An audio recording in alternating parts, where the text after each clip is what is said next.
Зборува глас од Македонија. Зборува глас од Македонија. Емисија што допира до сите наши сонародници ширум светот. Добро вечер, почитувани слушатели. Ви се јавуваме со радиопрограмата Глас од Македонија, што се емитува секоја недела од 6 до 7 часот навечер преку етерот на радиостаницата CMR на Бранова должина 101,3 FM. Ова радиопрограма за овој час нека ви пренесе со мислите во вашата прва татковина Македонија, во земјата на сонцето и градината на рајот. Нека топло допре зборот и песната македонска во вашиот дом, а вие бидете секогаш дел од нас, за да и ние бидеме вечно со вас. Па, пријатна разонуда со вашиот уредник и водител Драгица Белчевска.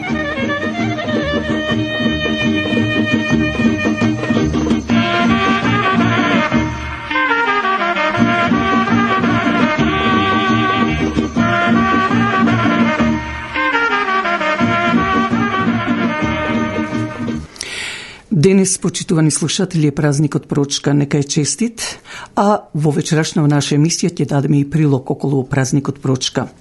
Токму и со нашето директно јавување преку етерот, вечерашна наша емисија ќе биде фокусирана на религијата и Македонската православна црква, но доколку ми дозволи времето ќе дадеме и блиц вести.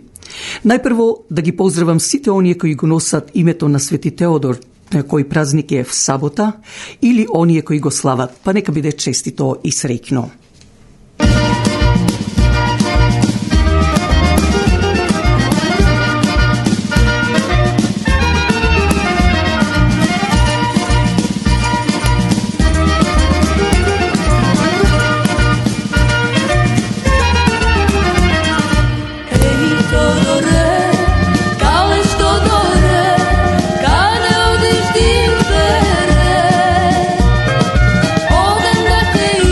Go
Да го чуеме и прилогот по повод денешниот празник Прочка.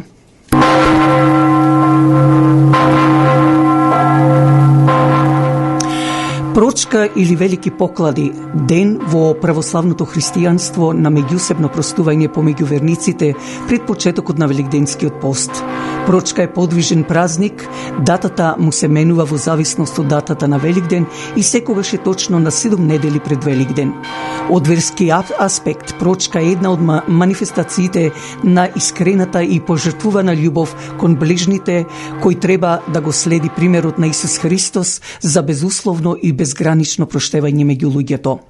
Прочка бара помладиот од постариот со зборовите прости ми, а постариот одговара: простено да ти е и од мене и од Бога. Неделата пред Прочка се нарекува бела или сирна недела, кога не се јаде месо, туку се јадат млечни производи или сукани пити. Прочка во семејството се одбележува со богат ручек, кој завршува со амкање.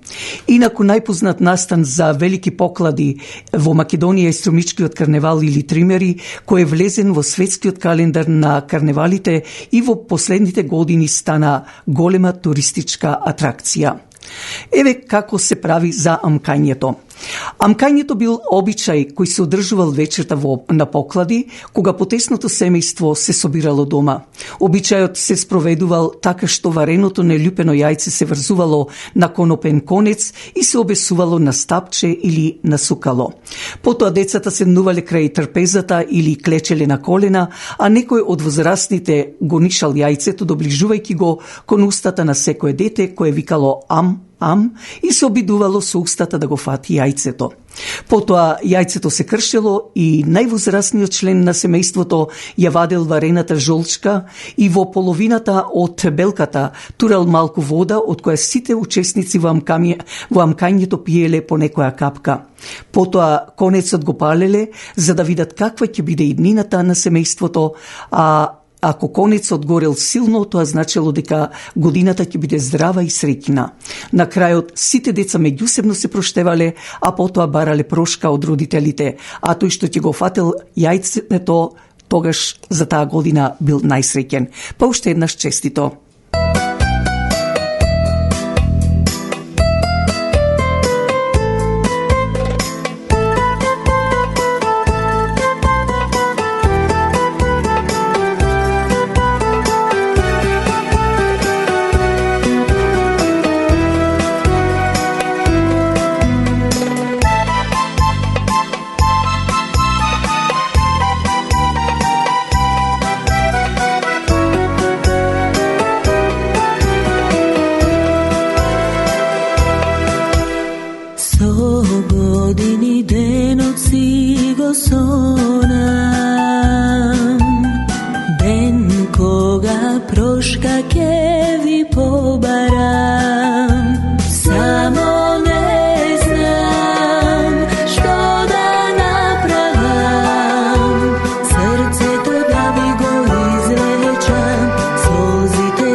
Утринското кафе е навистина и најсладко.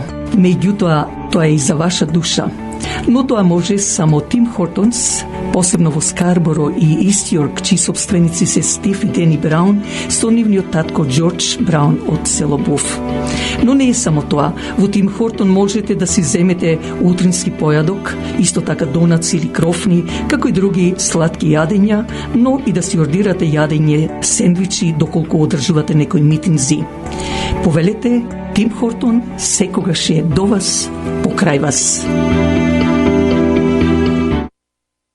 Westmount Guarantee, инвеститор за сигурна гаранција за комерцијални билдинзи, за кондо, исто така депозит иншуренс финансинг. Нашиот сонародник Джим Еманолидис го докажува сето тоа. Телефонот е 416-712-4038. Секој ден посакува да живее во удобен стан, во удобна куќа. Крис Клашов од фирмата Royal LePage State Realty е покрај вас. Завртете го телефонот на 905-520-1474 и побарајте го Крис Клашов, кој со неговото 20 годишно искуство најдобро ќе го реши вашиот проблем во врска со продавање или купување на куќа. Телефонот е 905-520-1474. Срцето пак на Ниагара со трите луксузни хотели во Сент Катрин, Хамптон Ин, исто така Бест Вестерн и Халади Ин, но многу повеќе дочекот во овие хотели од страна на персоналот, а посебно од собственикот Том Ничополос, кој запознат веќе од голем број на гости од речиси целиот свет. Но не само тоа, тие располагаат и со 2 спортски сали, односно фит центерс, даваат интертеймент, а за љубителите на боулинг исто така ви овозможуваат како и други рекреативни игри. Додека пак за било какви сечености, свадби, свршувачки концерти, митинзи на располагање ви стои парква и банкет салата со капацитет до 1000 гости. Јавете се на 905-380-1550.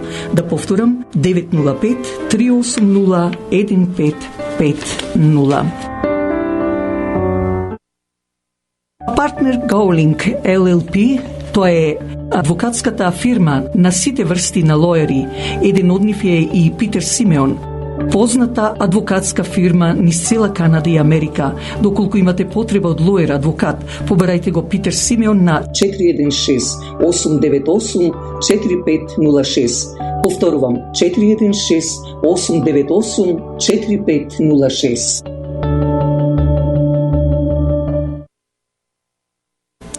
Сите знаеме дека и воздухот и водата се загадени и секој бара да оди во природа и да пие чиста вода. Но имаме и фирма Continental Carbon Group која филтрира водата за пиење, воздухот и отпадните води. Не случајно името на ова фирма Continental Carbon Group со нејзиниот сервис можете да го видите во голем број на индивидуални фабрики, разни институции, државни и приватни фирми. Јавете се на 905 за ваша потреба 643-7615. Да повторам, 905-643-7615. 11 мај пак е денот кога за празникот на мајката Леринското друштво ќе ве собере во големата сала на црквата Свети Климент Охридски, за да со песна и веселба се и со богато јадење ќе се погрижи за сите вас да бидете задоволни.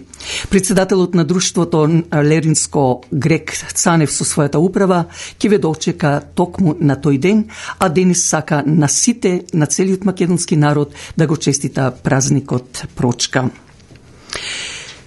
Женската секција при црквата Свети Климент Охридски идната недела ве повикува да дојдете за изборот за нова управа во наредната 2024-2025 година. Тоа ќе биде после богослужбата, а за повеќе информации побарајте ја председателката Ирена Карулас на 416-560-2149. Инаку пак утре е последниот ден за пријавување за гласањето што ќе бидат изборите и председателски парламентарни во 2024 година во Република Македонија. Јавете се за подетелни информации до Македонскиот конзулат во Торонто на 416-322-2196 или можете лично на онлайн, сите вие кои можете да пристапите на интернет, да напишете www.избирачкисписок.gov.mk или пак diaspora.sec.mk. Би сакала да ве подсетам минатата година, кога собиравме подписи за да не се смени уставното име на Македонската православна црква Охридска архиепископија. Некои можеби од незнаење, а некои изманипулирани не сака да се подпишат, убедени дека такво нешто нема и нема да се подпишат.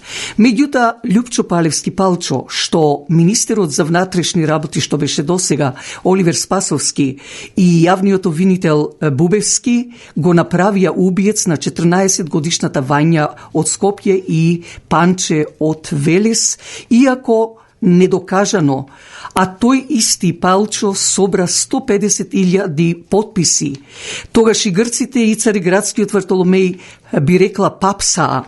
Но сега, кога Палчо веќе е в затвор во Турција, повторно Вартоломеј, користејќи ги неговите слуги Бигорскиот владика Партени и Струмичкиот Наум, повторно како отровна печурка почна да никне. Иако нам од страна на Српската православна црква ни е вратена целосно автокефалијата, а со уставното име Македонска православна црква Охридска архиепископија. Но Цариградскиот Вартоломеј се рачуна се уште дека тој е најглавниот на сите цркви, иако тоа не е точно. Владиката Петар имаше интервју на канал Студио 10, но јас ќе ви прочитам дел од неговото излагање, а вие можете слободно да го отворите порталот од Македонската православна црква на интернет под religija.mk и таму можете целосно да го проследите неговото интервју. Еве што кажува преспанско-пелагонискиот и австралиски владика или митрополит Петар, меѓу другото. Тој вели дека со преземање од страна на Цариградската патриаршија од Украина, црква, православната црква, таа повеќе не е Украинска православна црква, туку е православна црква во Украина и наместо да се направи добро, се направија многу катастрофи.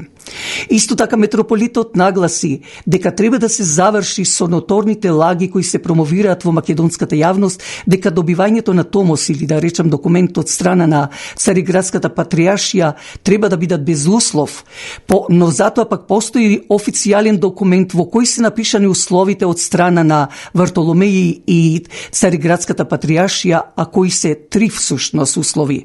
Првата, нашата црква да се именува исклучиво како Охридска црква, значи да нема ни Охридска патриаршија ни ништо. Второ, не смее да се користи име изведено од именката Македонија, ниту во комуникација со други помесни цркви, се мисли на српската, руската, полската, кои не имат како Македонска православна црква, Охридска архиепископија, кои не признават како Македонска православна црква. И трето, делувањето на нашата црква ќе да се ограничи само на територијата на Република, како што пишат, Северна Македонија, што значи откажување од диаспората.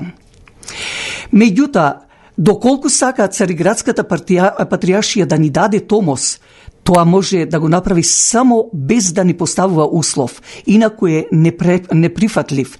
Треба да посочиме дека тоа не може да се прифати од свештенството, епископиите и верниците од нашата црква, затоа сме се изјасниле сите во полниот состав на синодот, вклучувајќи ги и епископите од поранешната ПОА. Унисон, едномислен и едногласен е ставот, расправено на 3 седници, дека не се откажуваме од името Македонска православна црква, единствено што дозволуваме е двојна формула. Во однос на диаспората, митрополитот Петар вели: диаспората е наша, ние ја создадовме. Диаспората е одлика на една автокефална православна црква. Кога е во прашање диаспората, на нашата македонска црква веќе сме повеќе во диаспората отколку во матичната држава.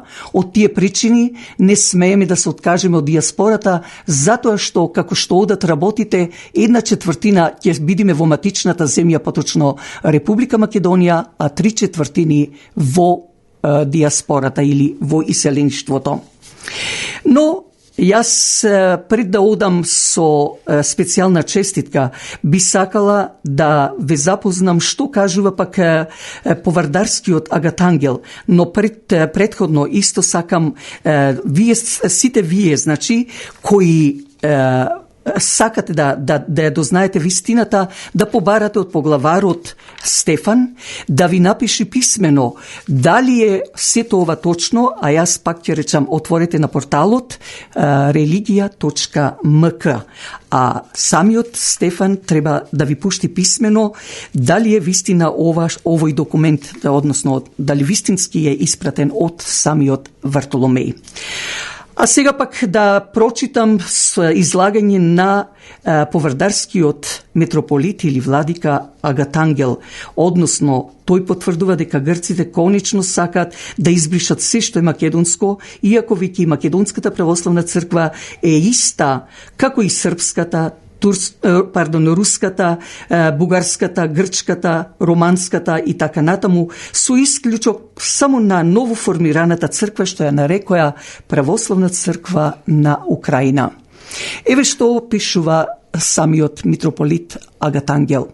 Томосот за автокефалност на Македонската православна црква Охридска архиепископија на многумина во оваа држава, во Македонија, им ги расипа плановите.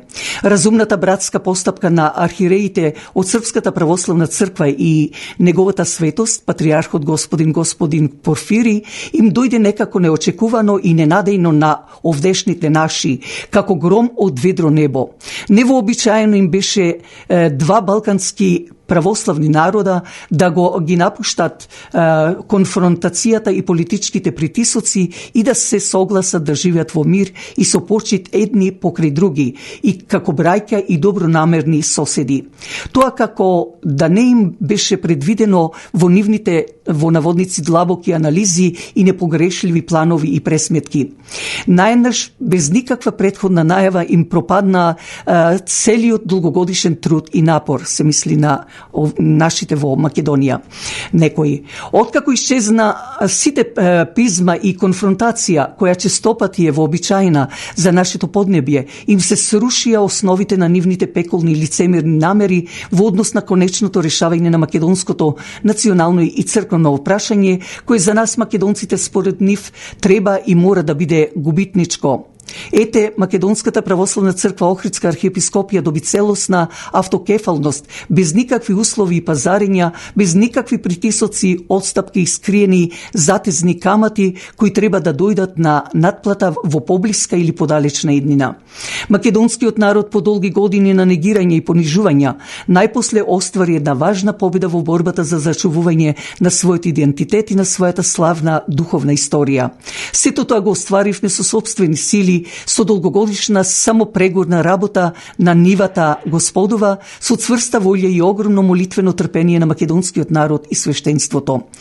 Сега, токму поради ова благородна христијанска постапка меѓу Македонската и Српската православна црква, се возбудија духовите на многумина приучени и неграмотни величини. Мнозина лицемерни и самонаречени експерти мора да го правдаат својот неуспех пред своите белосветски спонзори, чија идеја беше целосно и етапно ништење на македонците, прво на државно и национално ниво, а потоа и на духовно. Затоа како прв удар кон однив недобрениот успех го измислија со така наречено руско влијание, а потоа едновремено ја наметна и тезата за прво врховноста на Цариград. Нивната логика е следна. Како тоа, овие балкански дивјаци, без прашање и одобрение, ќе решават конфликти и поделби во кои се вложени огромен труд и парични средства. Мора да се поработи на раздорот, мора да во корен да се засече нормалноста. Прво, во Македонската православна црква, Охридска архиепископија, не постои никакво руско влијание, како што тие си го замислуваат тоа. Ние не негираме дека некои руси се наши учители во духовноста, еднакво како што се и некои грци, но за нивните сваќања, грчкото влијание е политички подобно за разлика од руското, кој е издигнато на ниво на бласфемија. За нас македонските христијани недоминливи за нашето воспитание се Свети Серафим Саровски, проторей Георги Флоровски, Свети Јован Шангајски, старецот Софрони Сахаров, еднакво како и Свети Нектари Егински, Свети Јован Златоуст, Свети Васили Велики. Еднакво црпиме искуство и од современите руски отци и богослови, како и од грчките. Немаме проблем да ги читаме, да ги преведуваме и да ги земаме како добар и корисен пример во нашиот духовен живот. Со длабока тага гледаме кон катастрофата во братска Украина, во која до крв се судрија два православни народа од чиј епилог на крајот полза ќе има само лакомиот сатански корпоративен либерализам, кој е подготвен да гази и низа трупови само да се добере до владение на обилните украински и руски ресурси. Не фаќаме страна, не паѓаме на нивните ефтини пропагандни трикови, па јавно да го забраниме исто така и Чајковски, Достоевски, а истовремено со Русија да ја тргуваме со ураниум и ретки метали како што треба да ги наполнат и оформат нивните разорни, така наречени демократски бомби. Посетата на некој руски великодостојник на Македонија не значи дека сме ја предале западната цивилизација или да сме подпаднале под директно влијание на Кремљ, кој за волја на вистината воопшто и не се потруди да ни помогне во долгогодишната неремна борба за зачувување на нашето вековно македонско име. Парадоксално, но невидливо за очите на овие така наречени експерти, руско влијание има многу повеќе во Грција отколку во Македонија. Таму има многу повеќе руски инвестиции и многу повеќе се присутни руските духовници отколку кај нас. Но за нив тоа не е проблем, тоа си е одобрено. Проблемот е ако некој обичен руски свештеник дојде во посета на Охрид или биде примен од архиепископот, тогаш на цел глас се удира и разгласува: еве руско влијание, готово станавме Белорусија. Ова е тој припрост провинцијалистички дух што владее со нашите самонаречени, така наречени експерти, чии основна карактеристика им е сервилноста кон силните. Најстрашно е што тие ова си го сметаат за најголема мудрост и доблест. Втората работа која сакаат да ни ја протнат на мала врата е дека Македонската православна црква Охридска архиепископија нема целосна, туку делумна автокефалност, бидејќи единствено Цариград наводно давал целосна автокефалија и осамостување, кое е апсолутно неточно, тоа е чиста лага, бидејќи нема никакви канонски основи. Како Цариградската, така и сите други православни цркви ги имат истите права, истите канони. Еве, нека ми докажат со канон дека не сум во право. Цариград нема право да одлучува од името на сите помесни цркви, туку одговара единствено за својот диптих на црквите, што таа ги смета за автокефална.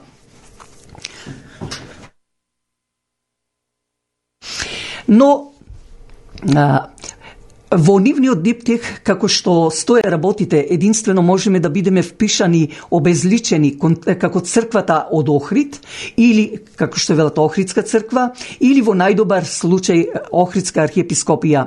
Но црквата од Охрид нема никаква врска со нашата црковна и историска реалност, баш што тоа е понижувачки за нас. Според експертите, така наречени, ова не било единствената шанса која требало што побрзо да ја искористиме, додека не заминала. Ова е истата манипулација што ни се сервираше со години во однос на државното име. Сите ние знаеме дека ова грчка шанса нема да се замине така лесно, бидејќи е максималистичка ујдурма. Но експертите и старците посветено ни ја туркаат под нос, зашто знаат дека сега се лови во матно, сега народот е нокдаун. Како ќе си оди времето, народот се повеќе ќе се освестува и тоа ним и на нивната идеја никако не им е во полза. Црквата од Охрид, како што сакат да ја наречат нашата македонска православна црква, не ги затвора проблемите, туку ги отвора и комплицира. Овој најдобар предлог од сите предлози во секое време можеме да го прифатиме. Доволно е да се најде еден недоветен и недоделкан што ќе се залета да го бакне пенкалото.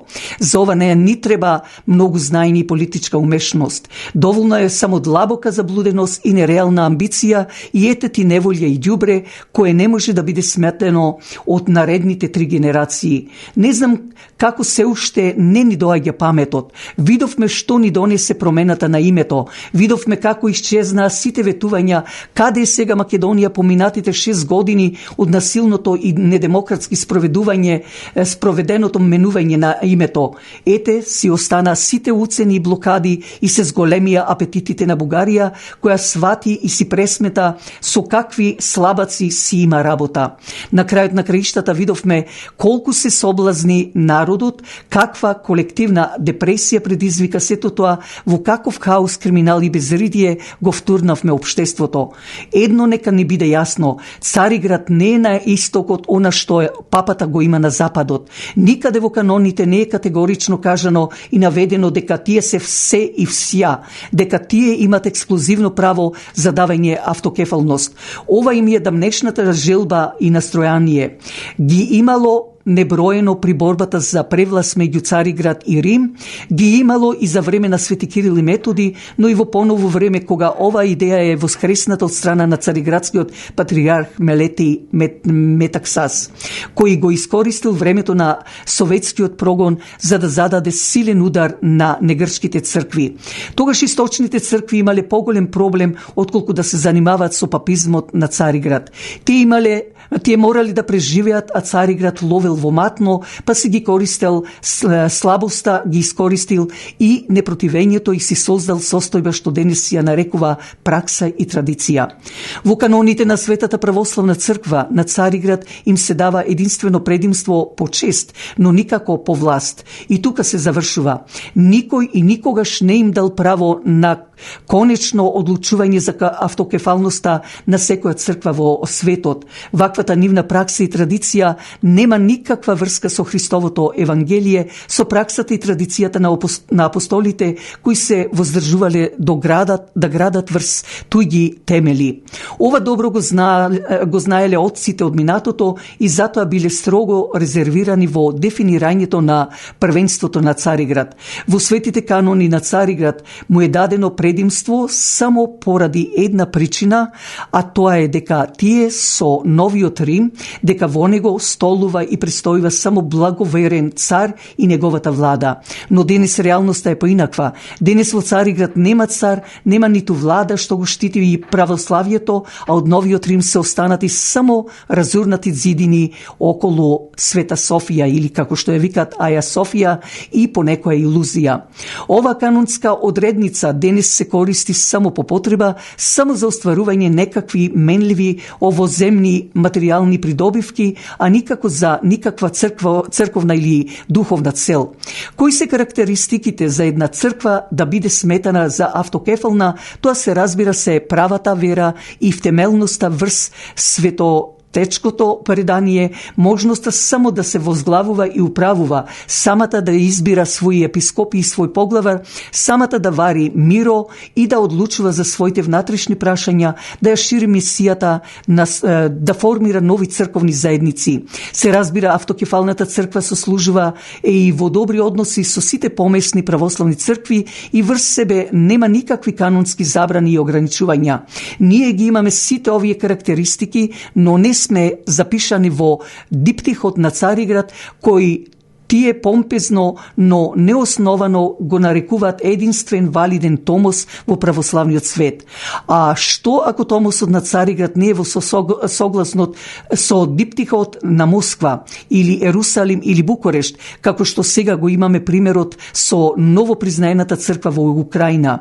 Ние како Македонска православна црква, Охридска архиепископија, сослужуваме со сите помесни цркви, но не сме впишани во диптихот на Цариград, а ново признаената украинска црква е впишана во диптихот на Цариград, но не сослужува со сите, по кој моментов е поавтокефален и ние или тие. Како на ова гледат старците или експертите, така наречени? Еве, заслужуваме pouka ние незнајковците. Нашата света црква има една глава, а тоа е Христос. Не може да постои земски центар, околу кој ќе гравитираат сите цркви и кому ќе му бидат подчинати.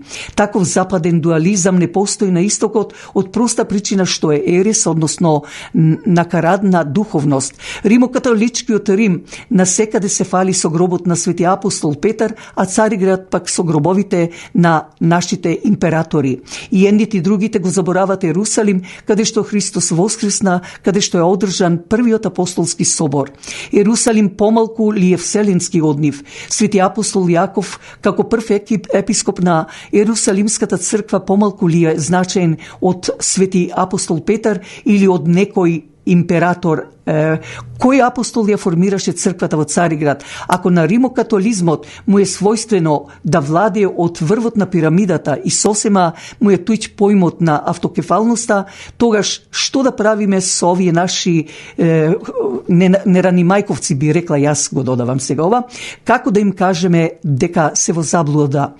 Ова грешна помисла никако не смее да стане дел од праксата, не смее да се премолчи, оти ќе се претвори во утврдена и вообичаена традиција. Тогаш на истокот ќе го зацариме папизмот. Цариград треба да го реши својот проблем со национализмот и високото мислење за себе си. Истокот излезе од комунистичките стеги и сега неговите цркви растат и се развиваат во мисијата дури и подобро од грчките. Еден ден ќе го постават прашањето зошто се поставуваат поглавари исклучиво по потекло грци во Цариград, Ерусалим, Александрија и Антиохија.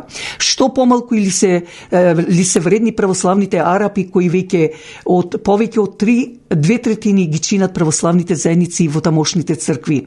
Еден ден покрај национализмот на дневен ред ќе дојде и расизмот. Од каде им е замислата дека тие треба да ја владеат сечија диаспора? Не постои канон за такво нешто, нема оправдување за суетата, гордоста и желбата за власт. Цариград е продолжна рака на грчката политика. Тој денес наместо нов Рим повеќе политичка Атина, која преку тие така наречени византиски игри диктира влијание на православниот исток. Тие секогаш и во сите времиња се блиски до Кесарот. Така е и сега. Сетете се под чие влијание укината Охридската архиепископија. Тоа сигурно не била идеја на султанот, кој традиционално имал беновлентен однос кон христијанското прашање во Отоманската империја. Ние немаме проблем со грците, напротив, грците имаат проблем со се што е македонско, а не со грчки предзнак и основа. Ова е едно нивно искушение, нивен националистички став кој тешко ќе го променат. Ако тие не сакат да си го соблазнуват народот, не сакаме ни ние. Тешко го плативме и се уште го плаќаме експериментот со северната додавка на таа наша света земја Македонија. Ова беше погубно за нас. Ние на Цариград не му забрануваме да ни се обреќа така како што е прифатливо за нив и не сме подготвени самите да се согласиме, да се обезмениме, да станеме нешто што реално не сме. Греф е пред Господа да се обезличува и обезвреднува и само една личност, а камоли цел еден народ. Ние функционираме како автокефална црква, за нашите архиереи, свештеници и верници не постојат никакви канонски ограничувања. Имаме само политички проблем, поточно отворено идентитетско прашање. Затоа не сме виновни ние. Ние сакаме да влеземе во спорот на големите помесни цркви. Немаме нити сила, нити капацитет за такво нешто. Москва и Цариград имаат некои прашања што треба со братска љубов и разбирање да си ги решат помеѓу себе. Ние се надеваме дека што поскоро ќе дојдат до решение на радост на сите православни христијани во светот. Нити Москва, нити Цариград не се кнезови на овој свет кои седат на врвот на човештвото и владеат со народите. Тоа е туѓо на Духот Христов кој не дошол да му служат. Напротив, тој им послужил на сите и така не подучил. Кој сака меѓу вас да биде прв, нека ви биде и слуга. Нашиве пак овде, во Македонија, наивни лобисти за туѓи интереси, нека се вразумат и нека не клеветат. Не сме заборавиле дека некои од нив се клевети и манипулации кон нашиот возлюбен архиепископ, ги изградија своите кариери, па дури изедоа некои новинарски награди. А што нема да ги вратат нечесно стекнатите награди, ако можат барем да му се извинат на архиепископот и за бруталните лаги и клевети. Извинувањето не е забрането, ниту пак зборот извини, а безобразен збор во Македонија. Црковните луѓе пак нека не се замислуваат дека знаат подобро од народот, дека се умни, проникливи или длабоки мислители и духовници. Ова е демонска замка која ги заразува умот и срцето. Еве убаво уште од некој од нив му честита роденден дури на Цариградскиот патриарх, но кога му честитаат честитано роденден на нашиот поглавар, пак прашувам. Не смеат да заборават дека токму со негов благослов и поддршка се тоа што се денес. Затоа не е лошо да се поработат малку на личното лицемерие. Нека му бидат добри пастири на народот и нека не се однесуват како наемници на кои не им е гајле што ќе направи волкот кога ќе се приближи до трлото. Искрено го молам Бога да не поштеди од раздори, непријателства и меѓусебни обвинувања и омаловажувања кои неминовно ќе дојдат ако се прекрстиме како црква од Охрид или ако ја препуштиме диаспората на оние што таму немаат нити сеано, па со тоа немаат право нити да жнеат. Искрено жалам што дојде до поларизација меѓу Москва и Цариград по последниот собор на Крит. Не ги вразуми Господ нашите православни браќа и нека им даде сила да го надминат ова искушение. Нека ги чува, ги закрилува Господ Светата Автокефална Македонска православна црква, Охридска архиепископија, македонскиот народ, нашиот почитуван архиепископ и светата земја. Инаку да спомнам, почитувани слушатели, дека околу ова сакам да кажам дека иако индиректно спомнува самиот митрополит Агат Ангел, се зборува за Партени кој всушност тој е најблизок до Вартоломеј и место Вартоломеј да праќа директно во архиепископијата за било какви услови или било што, било какви информации, тој комуникација прави само со Партени. Јас би го рекла Каравангелис, кој ги убиваше и им ги сечеше главите на македонците. Но сега да се пред да одам со песна, би сакала да прочитам една моја песна од мојата поезија, што ја посветив некаде 96 година на покојниот поглавар Михаил. Па да чуеме.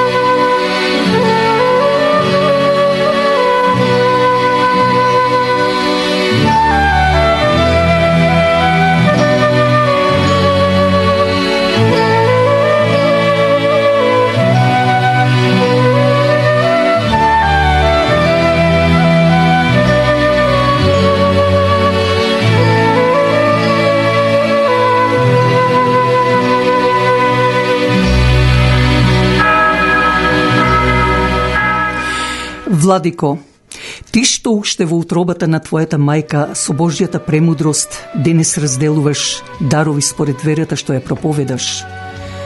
Ти на кој долетале 1000 ангели за да направат нов лик на светец. Дојди во мојот дом и остави траги од твојот лик на повеќе места од зидовите, за да вечно биде благословен нашиот род. Владико, од ова време, со твоите молитви, повикај ги и владиците од оној свет, повикај го Доситеја и Ангеларија, Кирила и Методија, Климента и Наума, повикај ги сите оние кои мислиш дека биле добри за земјата македонска, за да тие таму и вие овде со помош на Бога го вековечите мирот и љубовта во светот, за да ги стерате злите духови, а Македонија да воскресне како на небесата, така и на земјата. Владико, само ти тоа го можеш.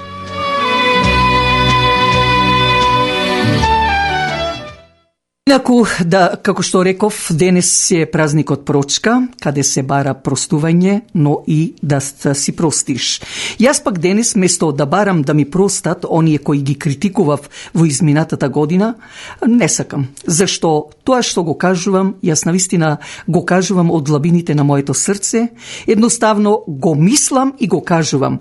Но затоа пак на овој ден, на двајца наши така наречени владици, а јас би рекла ангели со големи рогови, а тоа е бигорскиот владика Партени и струмичкиот Наум, ѓаволски слуги на цариградскиот патриарх Вартоломеј. Ке посветам токму за нив една специјална честитка, а тоа е песната "Каде се чуло видело владика Турчин да стане да си е мене верата". Честито вам одродени македонци шпиуни и злосторници на се што е македонско, Партени и Наум.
Zajedno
православна црква Свети Наум Охридски од Хамилтон со свештеникот Ангел Станчев ве повикува секоја недела и за македонските православни празници на заедничката богослужба од 10 часот утрото.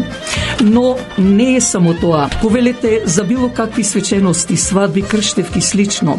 На располагање ви стои банкетната сала која собира капацитет до 400 гости. За било какви информации јавете се до менаџерката Мери на 905 975 5395.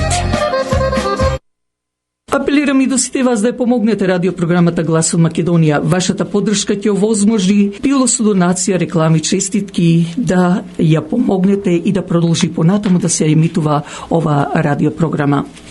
Кујната пак е огледалото на вашата куќа, но затоа пак фирмата Тримак Гранит е вистинскиот мајстор за каунтертап. Елегантноста и квалитетно направениот каунтертап, било од гранит, кварц или мермер, ја открива убавината.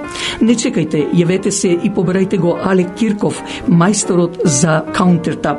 Телефонот е 365 888 6096. Да повторам, 365 888 6096. Дали знаете дека нашиот сонародник Џан Јоновски со својата професионалност го зазеде заменик директор или вајс президент во Bank of Montreal? Investments for High Net Worth Individuals. Телефонот е 416 827 7809. Но тука и комерцијалната фирма за купување и продавање на објекти, билдинг и слично, VP Cushman & Wakefield. Ова фирма со нашиот сонародник Кен Карулас. Бизнисот го има проширено дури во 60 држави во светот. Ако ви имате потреба од него, побарајте го на 416 756 5406. А трите модерно опремени ресторанти Elgin Water Manor во Stony Creek, Terrace on the Green во Мисисага, Lincoln Estate во Vineland, Онтарио, ви нудат и да ги направите вашите свадби, армаси, крштевки слично, повелете на еден фамилиарен ручек или вечера во нивните ресторанти. Собственикот Питер Трајковски со задоволство ќе ги направи вашите веселби да бидат незаборавени. Телефонот е 905 459 4447. 905 459 4447. Оркестарот Децата од Буф со нивниот раководител Крис Клашов, познат не само во македонската комуна на Канада и Америка, туку и низ целиот свет и ке преку 40 години ги забавува македонците, а е единствен оркестар со автентична жива музика овде во нашата околина. Затоа за вашите свадби, армаси и слично побарајте Крис Клашов на 905 520 1474. Да повторам, 905 520 1474. Македонската православна црква Свети Климент Охридски со храмот самата црква го краси самото Торонто. Во неја на располагање ви стојат 3 реномирани сали за вашите фамилиарни веселби, свадби, свршувачки, крштевки и друго. Јавете се на 416 421 7451 и уживајте во домашен амбиент. Истовремено повелете на неделните богослужби, а исто така и за македонските религиозни празници од 10 часот утрото.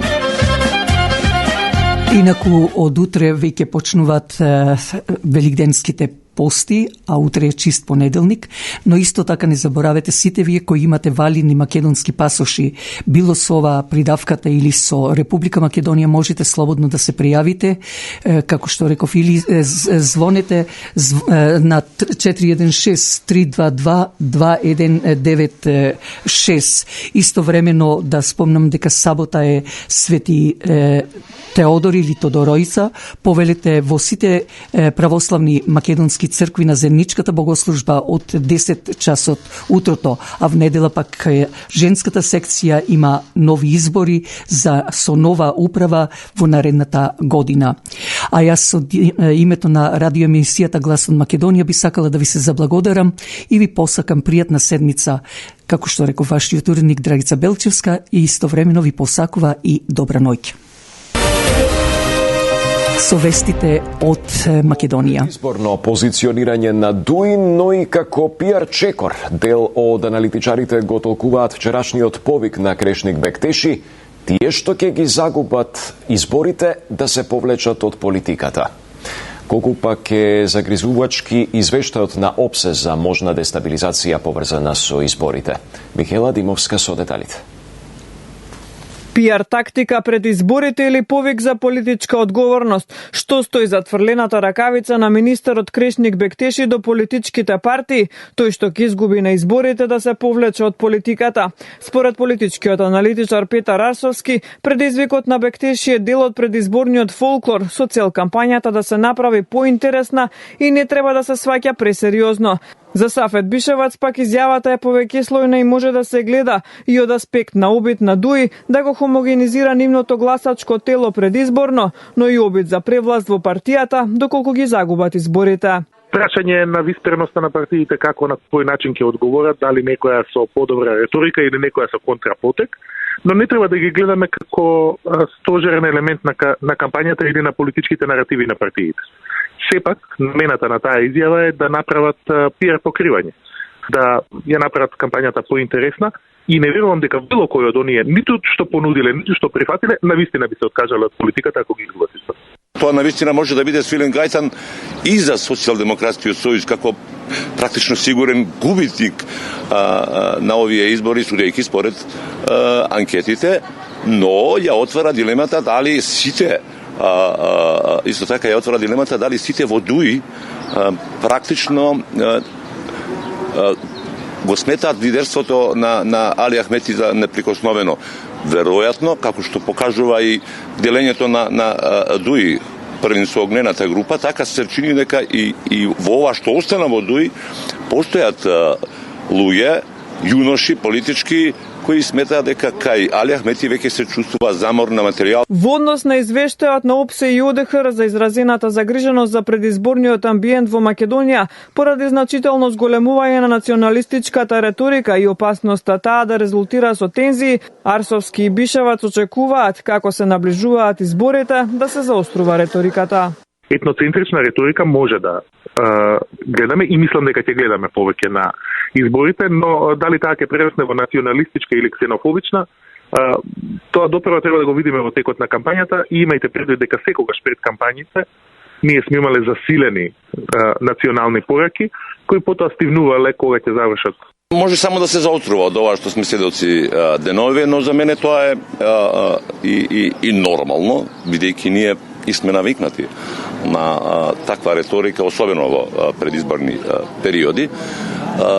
Што се однесува до оценката на ОПСЕ и ОДХР, ја ве посетувам дека секогаш тие изборите кај нас ги оценуваат како